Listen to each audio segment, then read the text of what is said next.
चतुर चिड़िया, दुष्ट शिकारी। नीलू चिड़िया पूरे जंगल में सबसे बुद्धिमान चिड़िया थी। एक दिन सभी पंछी तालाब की ओर पानी पीने जा रहे थे।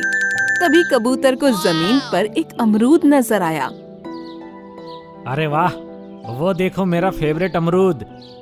सोनू भैया, नीचे मत जाओ, हमारे आसपास अमरूद का कोई पेड़ नहीं है। फिर भला ये अमरूद यहाँ कैसे पहुँचा? मुझे इसमें कोई साजिश लग रही है। अरे किसी जानवर से ये खो गया होगा। ये कहते हुए सोनू कबूतर नीचे उतर गया। वो उस पर चोंच मारने ही वाला था, लेकिन तभी जमीन से जाल निकला और कबूतर उसके अंदर फंस गया। सोनू भैया! तभी पेड़ के पीछे छिपा मंटू शिकारी बाहर आया। अरे वाह, आखिर मैंने तुमको पकड़ ही लिया सोनू कबूतर। मुझे जरूर कुछ करना होगा, वरना सोनू भैया को मंटू शिकारी ले जाएगा। नीलू चिड़िया ने इधर उधर नजरें दौड़ाईं, तो उसको एक पेड़ नजर आया जिस पर बड़े बड़े पत्ते थे और उन पत्तों से हरा हरा रस निकलकर नीचे जमीन पर टपक रहा था। शिकारी सोनू कबूतर को जाल से निकालने लगा। इतने में नीलू ने वो हरा पत्ता तोड़ा और उसको शिकारी के सर के ठीक ऊपर पकड़कर रुक गई। मंटू शिकारी, जरा ऊपर देखो। क्या है नीलू चिड़िया, मरना चाहती हो क्या? उसने जैसे ही ऊपर देखा तो उस पत्ते से हरा रस उसकी आंखों में टपक गया। उस पत्ते से ऐसा लिक्विड निकलता है जो अगर आंखों में चला जाए तो जलन पैदा कर देता है। मंटू शिकारी अपनी आंख पकड़कर भागा भागा तालाब पर गया और अपनी आंख धोने लगा। इतने में नीलू चिड़िया ने सभी पंछियों के साथ मिलकर कबूतर को आजाद करा लिया। तुम्हारा बहुत बहुत शुक्रिया नीलू चिड़िया। शिकारी ने जितने में अपनी आंखें धोई, तब तक सभी पंछी वहाँ से जा चुके थे। इस नीलू चिड़िया का कुछ तो करना ही पड़ेगा। भोला भैया मेरे साथ होते तो वो इस नीलू चिड़िया को बड़ी आसानी से पकड़ लेते। मंटू शिकारी अपनी झोपड़ी वापस पहुंचा तो वहां उसका जुड़वा भाई भोला शिकारी अपने बच्चे के पालने के पास बैठा उसके साथ खेल रहा था। मेरे मुन्ना, तुम मुस्कुराते हुए बहुत प्यारे लगते हो। उसे देखकर मंटू शिकारी के चेहरे पर खुशी झलक आई। सुबह होने पर मुन्ना के रोने की आवाज सुनकर भोला की आंख खुल गई।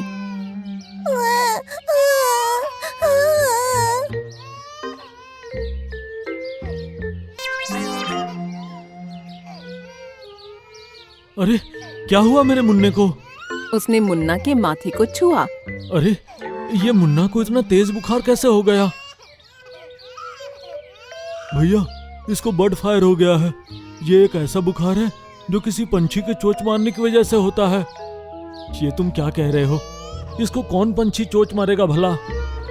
कल रात मैंने नीलू चिड़िया को मुन्ना के पास बैठे देखा था। ये उसी का काम है। मैंने उन पंछियों की सोचकर शिकार करना छोड़ दिया था और उन्होंने मेरे ही बच्चे की तबीयत खराब कर दी। अब देखना मैं क्या करता हूँ। यस, अब आएगा मजा।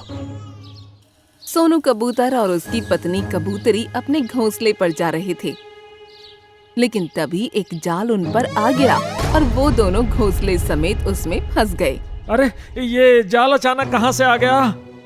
कुछ देर बाद बुलबुल और उसके बच्चे के साथ भी ऐसा ही हुआ और वो भी अपने घोंसले समेत जाल में फंस गए। अब जंगल के सभी पक्षी एक एक करके जाल में फंसते जा रहे थे। इसके पीछे कौन है, ये किसी को समझ में नहीं आ रहा था। नीलू चिड़िया अपनी सहेली से मिलने पड़ोस के जंगल गई हुई थी। जब वो जंगल पहुंची तो उसने सभी पंछियों को जाल में फंसा देखा। अरे, तुम लोग जाल में कैसे फंस गए? तभी मंटू और भोला शिकारी सामने आए। इन सबको मैंने ही अपने जाल में फंसाया है नीलू। लेकिन ऐसा आपने क्यों किया भोला भैया? आप तो बहुत अच्छे हो। हाँ, मैं अच्छा ही था, लेकिन तुमने बिना वजह जो मेरे मुन्ना को चोंच मारकर उसकी तबीयत खराब की है, ये मैंने उसी का बदला लिया है। उसकी बराबर में मंटू खड़ा हंस रहा था। तभी नीलू को शक हुआ ये जरूर उसी की साजिश है। भोला भैया, आप अभी मुझे आपके मुन्ना के पास लेकर चलिए। मुझे बताइए मैंने उसकी तबीयत खराब कैसे की है। अब भोला शिकारी के साथ नीलू चिड़िया उसकी झोपड़ी पर पहुंची तो उसने पाया कि उसको बहुत तेज बुखार है और उसका माथा भी सफेद पड़ा हुआ है।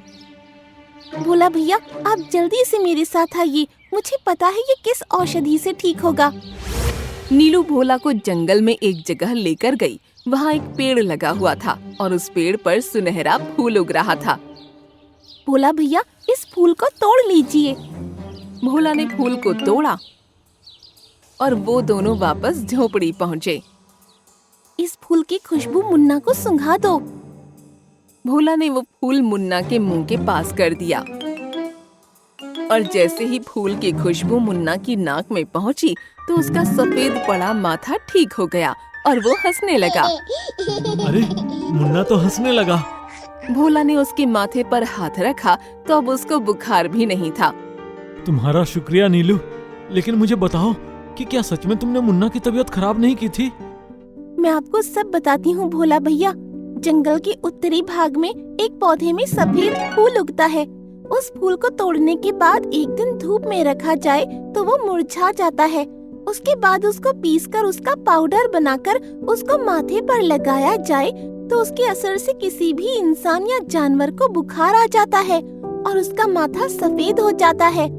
मैंने मुन्ना का माथा सफेद देखकर ही अंदाजा लगा लिया था कि इसके माथे पर उसी फूल का उपयोग किया गया है।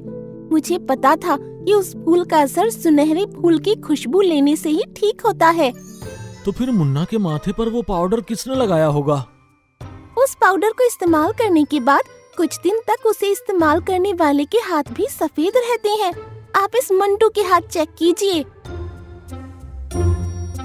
मंटू, अपने हाथ दिखाओ। भैया, ये झूठ बोल रही है, ऐसा कुछ नहीं है। तभी भोला ने उसके हाथ को पकड़कर जबरदस्ती देखा तो उसकी हथेली सफेद थी। मंटू, तुमने ऐसा क्यों किया?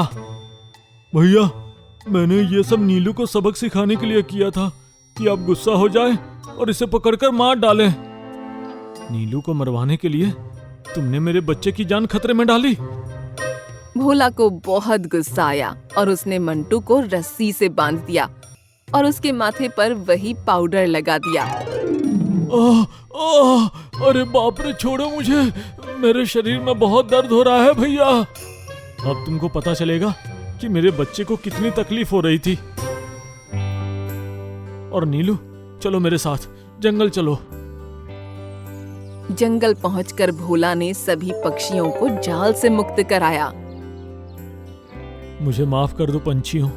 और नीलू, तुम्हारा बहुत बहुत शुक्रिया कि तुमने मेरे बच्चे की तबीयत ठीक कर दी, वरना उसे कुछ हो जाता तो मेरा क्या होता। भोला शिकारी, तुम बहुत अच्छे हो। भोला अपने घर वापस आया और अपने बच्चे को गोद में लेकर बैठ गया। भोला भैया, मुझे खोल दो, बहुत तेज बुखार है। अब ये 2 दिन से पहले नहीं खुलेगा।